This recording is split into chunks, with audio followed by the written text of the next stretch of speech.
بارالله آمرزیدن مطیعان چه کار است؟ کرمی که به ما گناهکاران نرسد چه مقدار است. این نمازی که ما شما میخونیم 3 تواضع درش هست. گفتیم خداوند از بندش تواضع دوست داره که اونو متواضع ببینه و پیامبر صلی الله علیه و سلم میفرمایند هر بندی که جایگاه خودشو نشناسه بخواد با خداوند در جایگاه خداوند منازعه بکنه، رقابت بکنه، خداوند اون 2 نصفش میکنه. بالاتر از فرعون، بالاتر از نمرود. خداوند نماز رو قرار داده چون نماز 3 تواضع هست.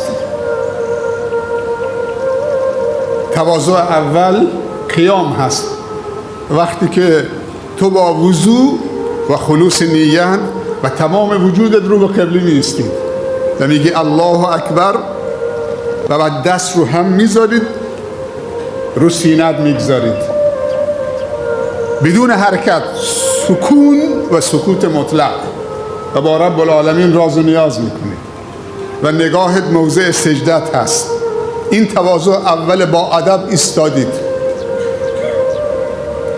تواضع دوم که کاملتره وقتی که سوره حمد رو میخونید و سوره رو میخونید الله اکبر میگید، یعنی خدا بزرگتر از هر چیزی است. عظمت خدا. میره رکوع،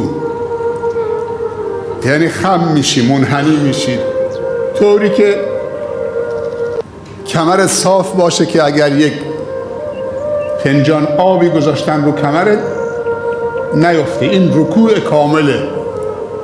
کف 2 دستت با پنجهات قرص زانوتو بگیرید، اینطوری نه. اینجای دستت آرنجتم خم نشه، با پنجهات صاف، کمرت کشیده. وقتی که رفتی رکوع همش تعظیم خداست.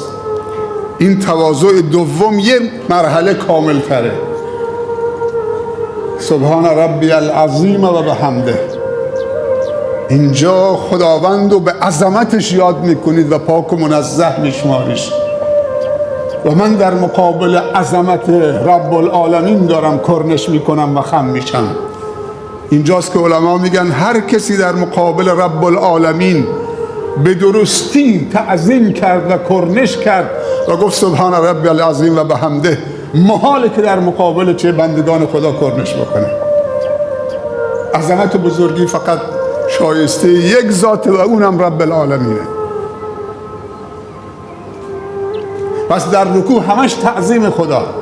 سبحان ربی العظیم و بحمده، سبحان ربی العظیم و بحمده، سبحان ربی العظیم و بحمده. اللهم لك ركعت و بك آمن و لك اسلم تا آخر اون دعایی که هست سبوح قدوس ربنا و رب الملائکه و الروح سمع الله لمن حمده. اعتدال. اما کامل ترین و اوج تواضع وقتی که از اعتدال خودتو میندازی رو زمین در سجدگاه. این اوج تواضعه.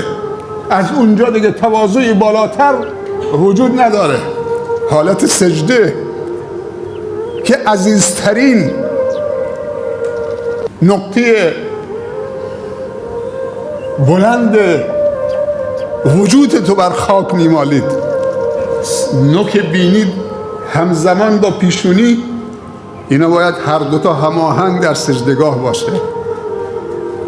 اونجاست که دیگه یکی اعلاست و یکی پایین تره. اونجا دیگه تسبیح هم مناسب با اون جایگاهه. اونجا دیگه نمیگیم سبحان ربی العظیم، میگیم سبحان ربی الاعلا و بحمده. اینجاست که پیامبر صلی الله علیه و سلم میفرمایند وقتی انسانی از خود بی خود میشه، ذره خودبینی درش نیست، تا از خود بی خود نشید محاله که تو به خود بیاید. باید اول خودتو ناچیز بدونید، محوش بکنید کل وجودت و بعد خودتو در سجده پیدا بکنید. اونهایی که به اوج تواضع میرسن و همه انواع تکبر رو کنار میذارن و متواضع میشن، اونجا خودشون رو پیدا میکنن، عزت نفسشون، جایگاه عبودیتشون، و خداوند اونجا بلندشون میکنه. علما میگن در سجده دیگه پرده بلند میشه، دیگه خودتی و خدای خودت، هیچ دعایی بر نمیگرده. پیامبر صلی الله علیه و سلم میفرمایند نزدیکترین جایگاهی که میتونه عبد به ربش وصل بشه، متصل بشه، در سجده هست. سبحان ربی الاعلی و بحمده 3 بار تکرار میکنید. اللهم لك سجد و بك آمن و لك اسلم، سجد وجهی للذی خلقه و صوره و شق سمعه و بصره، تبارک الله احسن الخالقین، سبوح قدوس ربنا و رب الملائکه و الروح. سبحان الله. این دعاهای سجده رو برید حفظش بکنید و به محتواش و معنیش پی ببرید، همش عظمت و بزرگی است.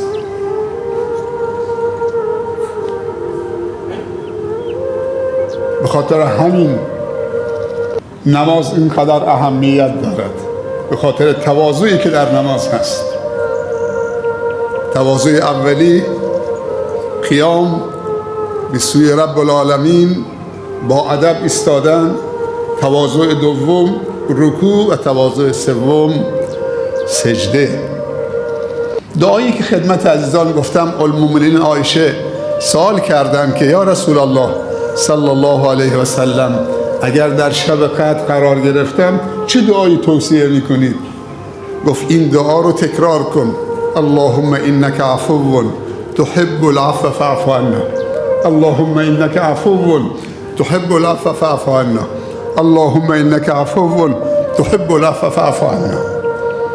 پروردگارا تو عفو هستی، بسیار بخشنده، بسیار عفو کننده و عفو و گذشت دوست دارید.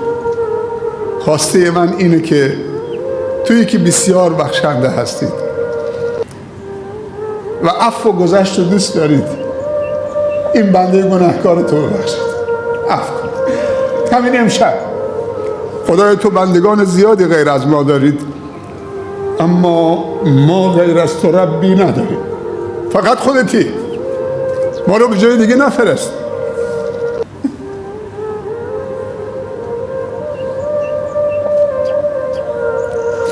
اگه جای دیگه بود که میرفتیم. این نصف شب اینجا چی کار میکنیم؟ جای دیگه نیست. ولی این عفو حاصل نمیشه کسی که در دلش حب انتقام از برادرش هست، کسی که نمیتونه در چنین شب‌های برادرشو ببخشه، خواهرشو ببخشه، همسایه‌شو ببخشه، شریکشو ببخشه، دوستشو ببخشه. چطوری میخواد تقاضای عفو بخشش بکنه؟ بگه اللهم انک عفو تحب العفو فاعف عنا. و تو باید بخشنده باشی. تو که نمیتونی برادرت که در حق تو یه زمانی اشتباهی کرده ببخشید. اگر امشب آمدیم تقاضای عفو داریم، باید دلمون رو صاف بکنیم، کینه ها و بغض ها و حسادت ها و منیت ها و عقده ها رو تخلیه بکنیم. اول تخلیه است، بعد تخلیه است. اینا تو مقامات عرفان هست. تخلیه خبری نیست تا تخلیه نباشه. اول تخلیه بشیم تا خداوند این زینت ها رو سرازیر وجود ما بکنه.